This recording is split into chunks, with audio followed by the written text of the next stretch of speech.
Snow did not merely fall in the Blackwood territory. It buried secrets alive. When a disgraced werewolf Toymaker opened his door to a dying, trembling cat shifter, he didn't just invite in the winter's bite. He ignited a forbidden war of blood, fangs, and a desperate, ruinous love. The village of Oakhaven was a place where people learned early to keep their heads down and their shutters barred. Nestled deep within the jagged valleys of the Blackwood territory, it existed under the tyrannical thumb of the Silverpaw Pack. To the wolves, the human villagers were merely livestock to be taxed, and any other magical creature was prey. At the very edge of Oakhaven, where the cobblestones gave way to the encroaching, skeletal pines, stood a crooked shop with a faded sign, G. Vane, Woodcrafter, and Toys. Gideon Vane was a man made of rough edges and quiet shadows. Standing well over 6 feet, with shoulders broad enough to block out the hearth light, he looked more like a seasoned gladiator than a man who carved delicate wooden music boxes. A jagged scar sliced through his left eyebrow, trailing down to a jaw permanently set in a hard line. To the villagers, he was a silent, intimidating hermit who paid his taxes on time and crafted the most wondrous, intricately geared toys the realm had ever seen. To himself, he was a ghost. Gideon was a lichen. Years ago, he had been the alpha of the Ironfang pack in the northern steppes, before a bloody coup orchestrated by his own bloodline had stripped him of his title, his pack, and very nearly his life. Banished and operating under a suppressed aura, he had spent 5 years living among humans, masking his wolf scent with the heavy odors of pine tar, wood shavings, and varnish. He had sworn off the violence of his kind. He wanted only the quiet rhythm of his chisel and the warmth of his small forge. But the fates, it seemed, had a cruel sense of humor. It was the night of the bleeding moon, the coldest night of a brutal winter. The wind howled like a wounded beast, tearing shingles from roofs and driving needles of ice through every crack in the timber. Gideon was hunched over his workbench, his large, calloused hands delicately fitting a tiny brass gear into the chest of a wooden knight. The fire in the hearth had burned low, casting long, flickering shadows across the thousands of wooden eyes watching him from the shelves. Then, he heard it. It was not the wind. It was a faint, desperate scratching at his heavy oak door. Scratch. Thump. Silence. Gideon froze, his heightened senses flaring to life. Beneath the overwhelming scent of ice and ozone, he caught the metallic tang of copper, blood.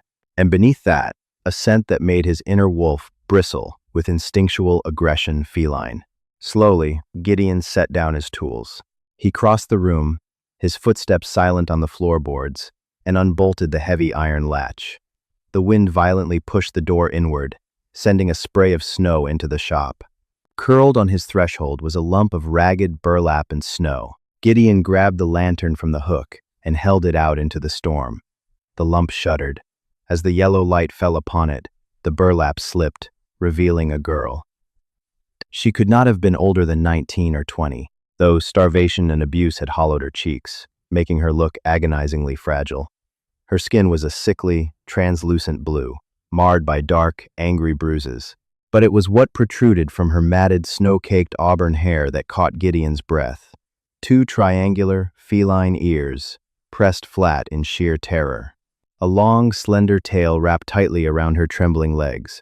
A cat shifter, a felis. In the rigid hierarchy of the shape-shifting world, the felis were the lowest of the low. Hunted to near extinction by the wolf packs, they were derisively called mousers or cat children, viewed as weak, pathetic anomalies, fit only for slavery or the illegal blood sport pits run by cruel alphas. The girl's eyes fluttered open. They were a striking, luminescent amber, the pupils blown wide with pain and fear. She looked at Gideon's massive frame, expecting the final blow. She let out a weak, raspy hiss, bearing small, blunt fangs in a pitiful display of defiance, before her eyes rolled back and she collapsed into the snow, completely motionless. Gideon's jaw tightened. The law of the Silverpaw Pack was absolute. Harbor a rogue, and you swing from the gallows. Harbor a felis, and you burn. His survival depended on his anonymity. The smartest thing to do was to shut the door. But as he looked down at the trembling cat child, he saw a reflection of himself, abandoned, broken, and left to die in the snow by the very world that should have protected her. "Damn it all," Gideon growled, his voice a low, gravelly rumble. He stooped down, scooping her fragile, feather-light body into his massive arms. She was freezing, her core temperature dropping rapidly. He kicked the door shut with his boot, sealing the storm outside. Gideon carried her to the cot in the back of his shop. He stripped off her soaked, frozen rags, keeping his eyes respectfully averted, and wrapped her in his thickest wool blankets and his own heavy, fur-lined cloak. It wasn't enough. She was shivering so violently that her teeth chattered, slipping dangerously close to the edge of hypothermia. Moving quickly, Gideon stoked the hearth until it roared, pulling the cot directly in front of the flames. He heated a kettle of water, brewing a strong willow bark tea. Yet, as he sat beside her, he realized the ambient heat wouldn't penetrate the deep chill in her bones fast enough. He gave her the only true warmth he had left to offer. Carefully, Gideon sat on the edge of the cot and pulled her blanket-wrapped form against his broad chest. He allowed a fraction of his lichen nature to surface, not the claws or the fangs, but the intense, burning body heat that all alpha wolves possessed. He wrapped his arms around her, becoming a living furnace. For hours, he sat like a stone statue holding a fragile bird. Slowly, agonizingly, the violent tremors began to subside. The sickly blue hue left her lips, replaced by a faint, healthy pink. Her breathing evened out, synchronizing with the slow, steady thud of his powerful heart. As dawn broke, casting a pale gray light through the frosted windows, the girl stirred. She shifted against him, her feline ears twitching as they brushed against his chin. Gideon looked down, realizing that for the first time in 5 years, he was holding someone not to kill them, but to keep them alive. Her name was Seraphina. It took 3 agonizing days of hiding in the darkest, dustiest corners of the shop for her to speak it. For the first 2, she was little more than a feral phantom, her luminescent amber eyes tracking Gideon's every movement from the shadows. She hissed whenever he approached, snatching the wooden bowls of venison stew from his massive hands and immediately retreating beneath the workbench to eat in the safety of the dark. Gideon gave her space. He understood the desperate, terrified instincts of hunted prey. He didn't coax or demand. He simply anchored the space with his quiet routine, focusing on the rasp of his sandpaper and the gentle, rhythmic winding of his intricate clockwork gears. On the 4th evening, as a brutal blizzard battered the frosted windows, the fragile silence broke. "Why haven't you killed me?" her small, raspy voice asked from the periphery of the hearth's glow. Gideon paused his carving knife over a block of rich mahogany. He deliberately kept his eyes downcast, knowing direct eye contact could trigger a panic response. "Blood ruins the floorboards," he replied flatly, the deep rumble of his voice vibrating through the quiet room. A long silence stretched between them, followed by the soft padding of bare feet. Seraphina emerged from the gloom. She was drowning in one of his old linen shirts, the hem sweeping past her knees. Without the grime and bruises, her untamed ethereal beauty was undeniable, but her fragile frame was trembling violently. "I am a Felis," she said, her chin tilted up in a desperate show of bravery. "A cat child, escaped from Alpha Cedric's fighting pits 3 nights ago. His enforcers are hunting me. If they find me here, they will kill you." "This is a toy shop," Gideon said calmly, turning the mahogany in his hands. "Not an executioner's block, and they won't find you. The perimeter is heavily masked with wolfsbane and pine tar. It smells like a lumberjack's outhouse out there. No wolf can track a scent through that." Seraphina blinked, clearly disarmed by his nonchalance. "Who are you?" "Just Gideon." He tossed the mahogany block toward her. She caught it out of the air with lightning-fast feline reflexes. She looked down at her palm. Resting there was a perfectly carved, smooth wooden cat, curled in a peaceful slumber. It was warm from his hands. Seraphina's breath hitched. A hot, sudden tear slid down her cheek. "Seraphina," she whispered, clutching the carving to her chest. "My name is Seraphina." Gideon stood, his towering frame casting a long shadow. "Well, Seraphina, if you're going to hide here, you need to learn how to sand wood. You're going to earn your keep." A quiet, delicate domesticity settled over the shop. Weeks blurred seamlessly into a month. Seraphina's nimble fingers proved perfect for assembling the tiny brass gears of Gideon's music boxes, and her soft, unconscious humming breathed life into the once desolate space. Gideon found himself captivated by her, the way the morning light ignited the amber flecks in her eyes, the relaxed, contented swish of her tail as she painted. For the first time since his brutal exile, the hollow cavern in his chest began to ache with a terrifying, unfamiliar warmth. But peace in the Blackwood territory was always a fleeting illusion. On a crisp Tuesday afternoon, while Gideon gently guided Seraphina's hands in binding a leather book, the shop bell chimed violently. The heavy oak door was kicked open. Gideon moved instantly, seamlessly, shifting his massive bulk to shield Seraphina entirely from view. Beta Rowan of the Silver Paw Pack swaggered inside, flanked by two heavily armed enforcers. "Gideon," Rowan sneered, kicking aside a pile of wood shavings. "Tax day. Taxes aren't due for a fortnight," Gideon said, perfectly still. "Alpha Cedric issued a special levy." Rowan smirked, sniffing the air theatrically. "We lost valuable property, a feral cat child from the pits. Taxes are doubled to cover the search." Gideon felt Seraphina shaking behind him. Her sheer terror rolled off her in waves, making his inner beast bare its spectral fangs. "I don't have double. Then we'll take goods." Rowan's eyes locked onto a flash of auburn hair behind Gideon's arm. "Well, you didn't mention an apprentice. Step aside. Let me see her." "She's a mute village orphan," Gideon lied, his voice dropping into a deadly calm. "Leave her be." "I don't take orders from human peasants," Rowan snarled. His eyes flashed predatory yellow as his beta aura flared, projecting an invisible weight meant to force absolute submission. He reached out to shove the Toymaker aside. It was a fatal mistake. The moment Rowan touched him, Gideon snapped. He didn't shift, but he let his heavily suppressed alpha aura violently crack the surface. The air in the shop instantly thickened, turning suffocatingly hot and heavy. Rowan gagged, stumbling backward as if struck by a warhammer. His enforcers collapsed to their knees, whimpering as their inner wolves recognized the crushing, undeniable dominance of an apex alpha. Gideon grabbed Rowan's collar, hauling the beta inches from his face. For a fraction of a second, Gideon's hazel eyes bled into a luminous, terrifying crimson. "Leave her be," Gideon whispered, his voice resonating with an unnatural duality, man and beast speaking as one. "Take your standard tax and get out." Rowan shook with primal terror, his arrogance utterly shattered.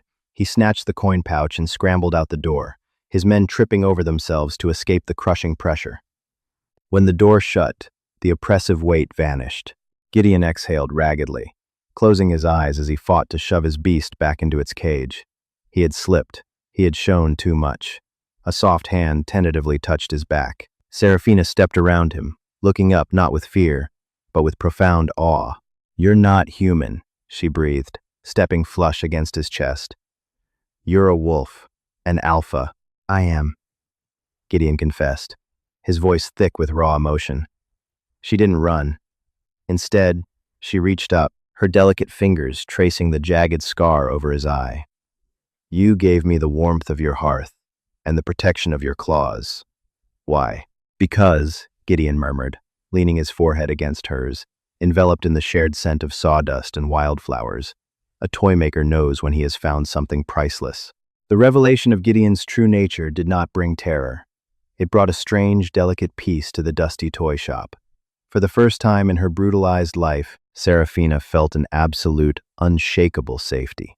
The massive, scarred Toymaker was not a monster hiding in the dark. He was a king in exile, and he had chosen to build his fortress around her. Winter deepened, blanketing Oakhaven in suffocating snowdrifts. Inside the shop, however, a slow, burning thaw had begun.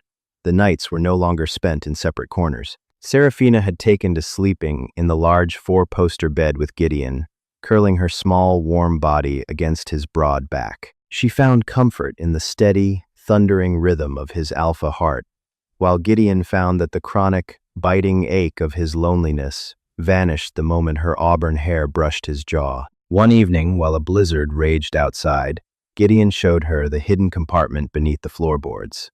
From it, he pulled a heavy, leather-bound journal. "I was not always a ghost," Gideon murmured, his deep voice carrying a heavy weight. He opened the pages to reveal complex mechanical schematics alongside old pack lineages. My grandfather traded with humans across the sea. He learned clockwork from a mortal clockmaker named John Harrison, a real brilliant man who mapped time itself with brass and springs. My pack, the Iron Fang, valued creation as much as strength. We built, we forged, but my uncle believed wolves should only destroy. Serafina traced a claw gently over a faded drawing of a mechanical wolf. He took your pack? He slaughtered them in their sleep, Gideon corrected, his eyes darkening to a stormy hazel. He poisoned the mead halls with Aconitum napellus, refined wolfsbane, synthesized by a corrupt human apothecary named Arthur Harding. I was away on a hunt. When I returned, I was ambushed. I barely escaped with my life, and I have hidden ever since. Serafina looked up at him, her amber eyes swimming with fierce, protective anger. She placed her small, calloused hands on either side of his rough face. You are not a coward, Gideon. You are a survivor, and you are the gentlest creature I have ever known. Gideon let out a shuddering breath. He leaned into her touch, his restraint finally snapping. He kissed her. It was not a rough, beastly claiming, but a desperate, starving exploration. Serafina responded with equal fervor, her hands tangling in his thick hair, a soft purr vibrating in her chest. For that night, the war, the Silverpaw Pack, and the winter outside ceased to exist. They were only a man and a woman, finding solace in the warmth of each other's souls. But out in the village, a different kind of fire was brewing. Beta Rowan had not forgotten the humiliating crush of Gideon's aura. Too cowardly to report his own submission to Alpha Cedric, Rowan began to skulk around the edges of Gideon's property. He couldn't bypass the perimeter of wolfsbane and pine tar, so he sought a human proxy. Silas Montgomery, the village blacksmith, was a bitter man who owed heavy gambling debts to the Silverpaw enforcers. Rowan promised Silas a clean slate in exchange for spying on the Toymaker. Silas, desperate and morally bankrupt, agreed. For a week, Silas watched the shop through a spyglass from the bell tower. He saw the intricate toys being loaded into carts, but more importantly, he saw the flash of an auburn tail through the frosted glass of the upper window. He saw the way the massive Toymaker looked at the girl, not as a slave, but as an equal. Silas carried this information directly to the Silverpaw stronghold. Alpha Cedric was a creature of pure malice, a wolf who wore fine silk suits and drank from crystal goblets, while his basement housed the bloodiest fighting pits in the territory. When Silas reported the presence of the missing Fellas, Cedric's pale eyes narrowed. But when Silas described the massive, scarred man who radiated an invisible, crushing pressure that made even Rowan falter, Cedric went perfectly still. A scar through the left eyebrow? Cedric asked softly, swirling the crimson wine in his glass. Over 6 feet tall? Frequents a forge? Yes, Alpha, Silas stammered, twisting his cap. He makes toys. Cedric threw his head back and laughed, a cold, humorless sound that made the hair on Silas's arms stand up. Toys. The great Gideon Vane, the fallen alpha of the Iron Fang, reduced to whittling wood for human brats. Cedric crushed the crystal goblet in his bare hand, the glass shattering and mixing with his own rapidly healing blood. Gather the bloodhounds. We are going to collect my property, and we are going to mount an alpha's head on my wall. The attack came not with a howl, but with deadly, calculated silence. It was a Tuesday evening. Gideon was at his workbench, teaching Serafina how to tune the brass chimes of a music box. The shop was filled with the delicate, tinkling melody of a waltz. Suddenly, Gideon's head snapped up. His nostrils flared. The overwhelming stench of burning pine tar and crushed wolfsbane flooded the room. The perimeter wards were not just breached, they were actively being neutralized with chemical fire. Serafina, Gideon barked, his voice instantly dropping an octave into his commanding alpha register. Under the floorboards. Now. Gideon, what? Go! He roared, his eyes flashing brilliant, blood red. But it was too late. Before Serafina could reach the hidden compartment, the front of the shop exploded. A heavy, iron-reinforced battering ram smashed through the display window, sending thousands of shards of glass and splintered wood flying through the air. The delicate music boxes shattered, their springs and gears scattering across the floor like broken teeth. Through the gaping hole stepped Alpha Cedric, flanked by 10 of his elite bloodhounds, massive, battle-scarred wolves in hybrid form, brandishing silver-laced blades. "Knock, knock, Toymaker," Cedric sneered, brushing a piece of sawdust from his impeccable coat. "Your rent is overwhelmingly past due." Gideon didn't waste breath on words. With a deafening roar that shook the remaining glass in the window frames, he shifted. He didn't just grow claws and fangs. He expanded into his full lichen battle form. Standing nearly 8 feet tall, covered in thick, iron-gray fur, Gideon was a nightmare of muscle and feral fury. He lunged. The first bloodhound barely had time to raise his sword before Gideon's massive claws severed his arm at the shoulder. The shop became a blender of violence. Gideon moved with terrifying speed, using the heavy oak workbenches as weapons, smashing wolves through walls and crushing skulls beneath his massive paws. But there were too many, and they were armed with silver. A blade sliced through Gideon's thigh, the silver instantly searing his flesh and halting his rapid healing. He snarled, backhanding his attacker across the room, but another blade sank into his shoulder. Serafina, refusing to cower, grabbed a heavy iron fire poker from the hearth. Her fearless agility flared to life. She vaulted over a shattered table, landing on the back of a wolf who was preparing to stab Gideon from behind. She drove the iron poker into the base of the wolf's neck, dropping him instantly. "Serafina, run!" Gideon bellowed, pulling a silver blade out of his own bicep with a sickening squelch. Cedric, who had been watching the carnage from the doorway with a bored expression, finally moved. He was impossibly fast.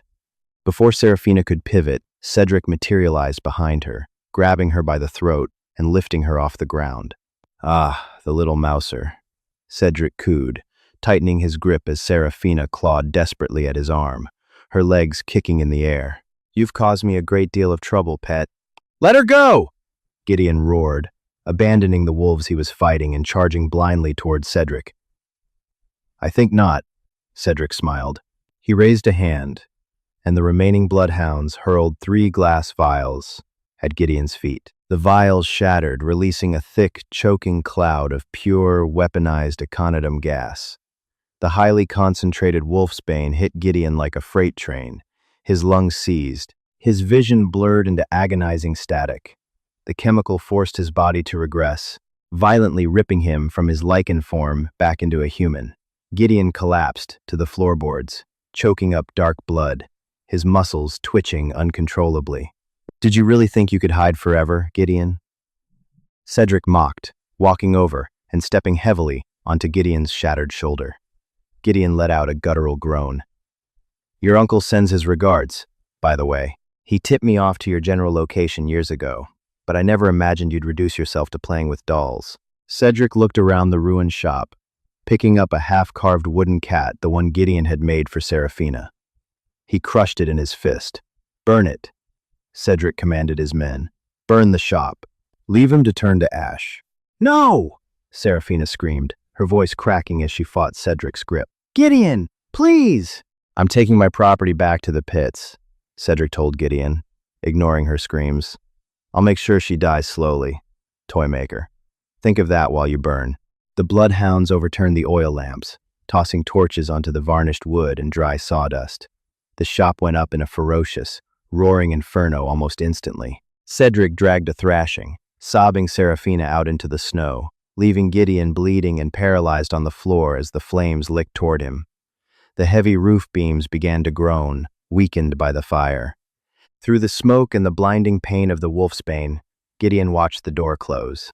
He heard Serafina's screams fading into the winter night. No, the voice in his head was not human. It was the ancient, primordial spirit of the Iron Fang Alpha. The fire grew closer, singeing his clothes, blistering his skin. The wolfsbane demanded he die, but the memory of Serafina's soft amber eyes, the warmth of her small body against his, and the desperate terror in her voice ignited something far stronger than the poison in his veins. Gideon pushed his bloodied hand against the floorboards. The wood sizzled against his skin.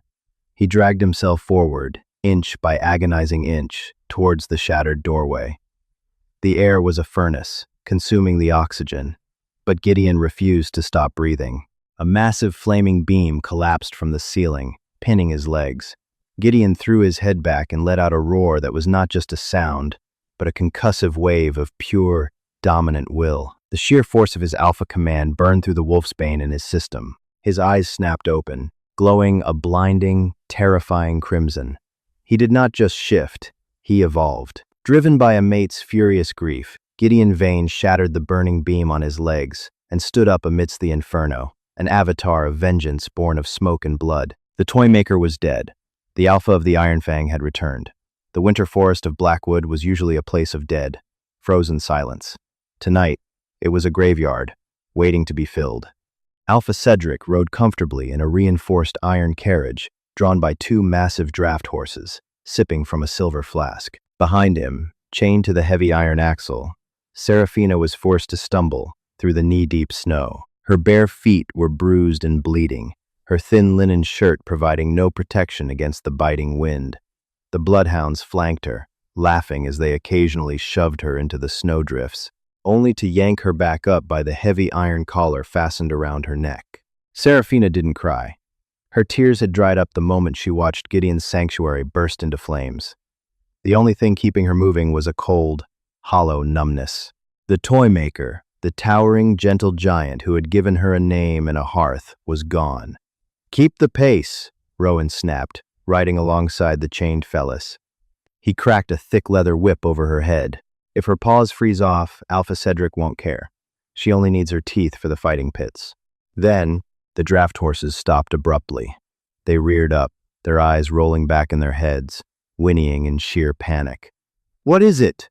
Cedric demanded, shoving the carriage door open.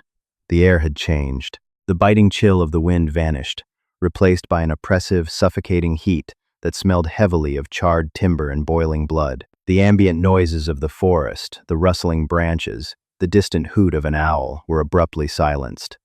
A low, rumbling vibration began to shake the snow from the pine needles. It wasn't a sound. It was an earthquake of raw, unchecked dominance. "Weapons!" Rowan barked, drawing his silver-laced longsword. The 10 bloodhounds shifted instantly into their hybrid forms, their muscles bulging as they formed a defensive perimeter around the carriage. From the darkness of the tree line, heavy, thudding footsteps approached.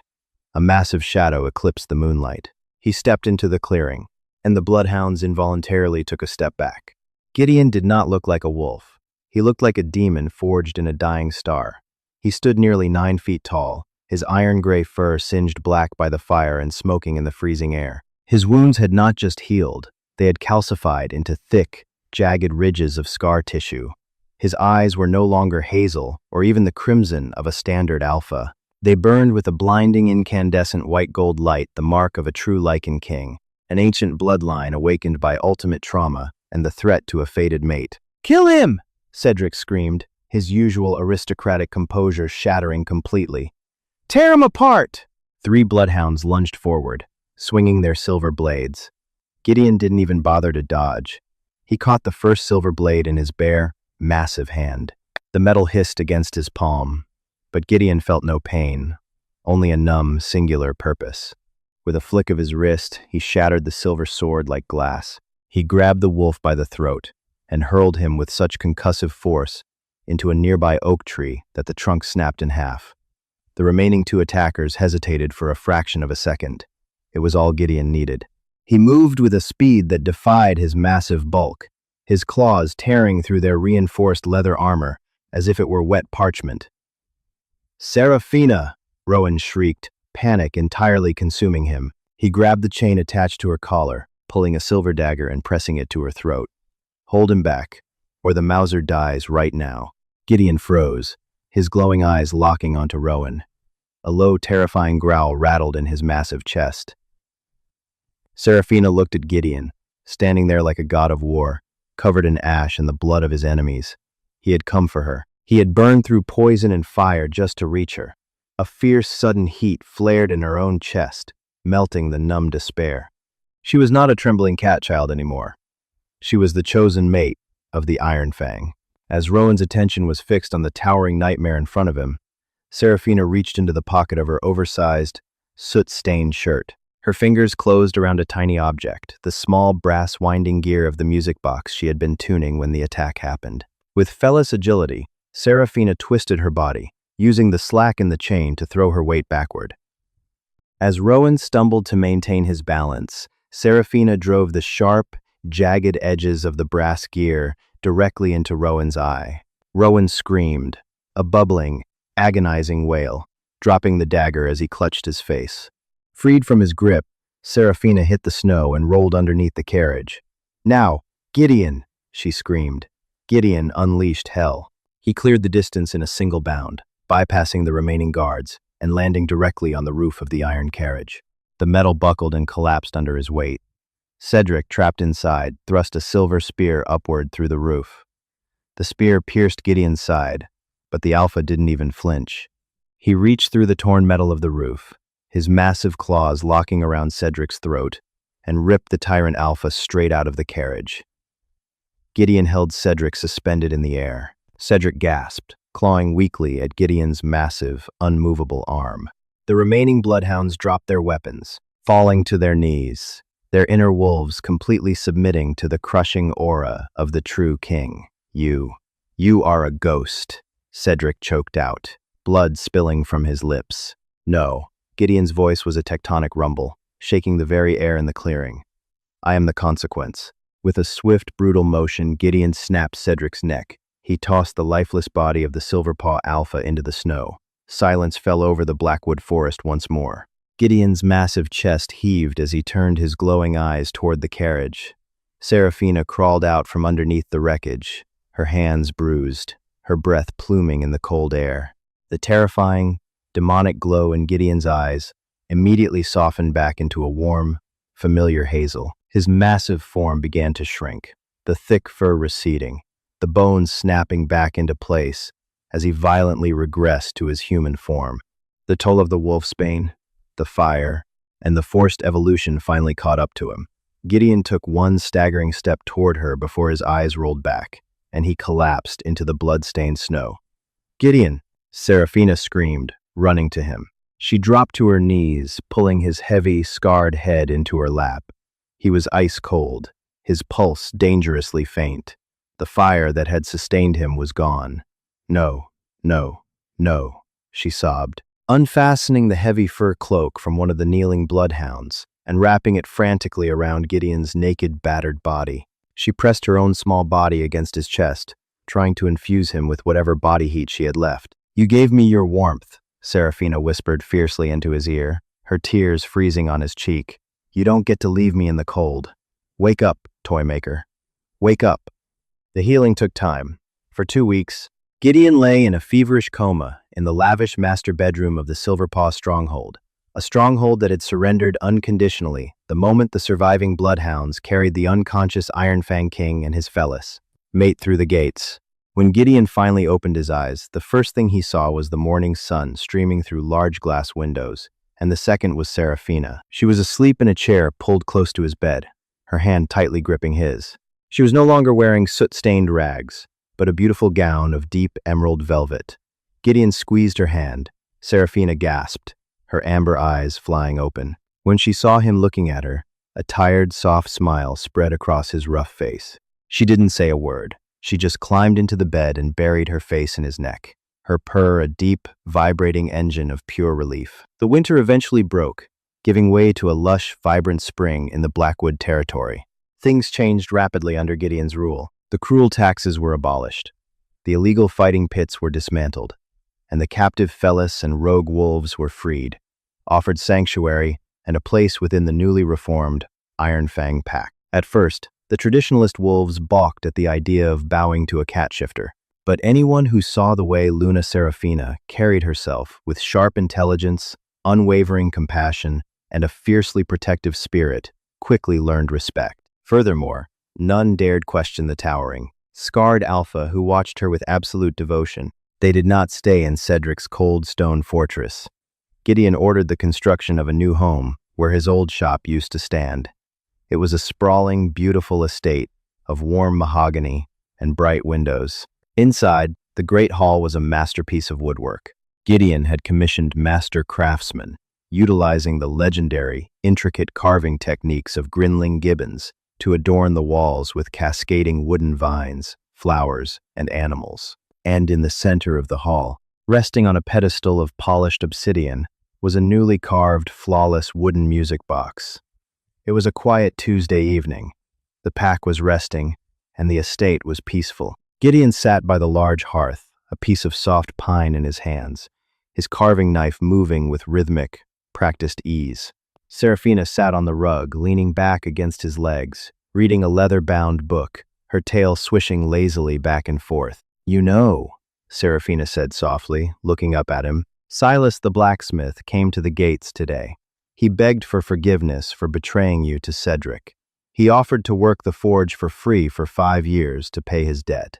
Gideon blew the sawdust from his carving. "And what did you tell him, my Luna?" "I told him that the Iron Fang does not take slaves," Seraphina smiled. "But I told him he could start by fixing the hinges on the orphanage gates, and we would pay him a fair wage. We build, Gideon. We do not destroy." Gideon looked down at his mate, his chest tight with a love so profound it felt like an anchor tethering his soul to the earth. He set his tools aside, reaching down to pull her up into his lap. He pressed a kiss to her temple, inhaling the scent of wildflowers and sunshine. "We build," Gideon agreed, his deep voice rumbling against her back. He opened his palm to reveal his latest carving. It wasn't a solitary sleeping cat this time. It was a massive wolf curled securely around a small feline, their wooden bodies seamlessly carved from the exact same block of wood, inseparable, unbroken, and perfectly at peace. The snows of Blackwood would return, as they always did, but within the walls of the Toymaker's new home, the cold would never touch them again. Did you feel the heat of the Iron Fang's wrath and the heartwarming romance of Gideon and Seraphina? If this epic tale of survival, forbidden love, and redemption kept you on the edge of your seat, smash that like button. Share this video with your fellow fantasy and werewolf romance lovers, and don't forget to subscribe and hit the bell for more breathtaking, immersive audio stories every single week.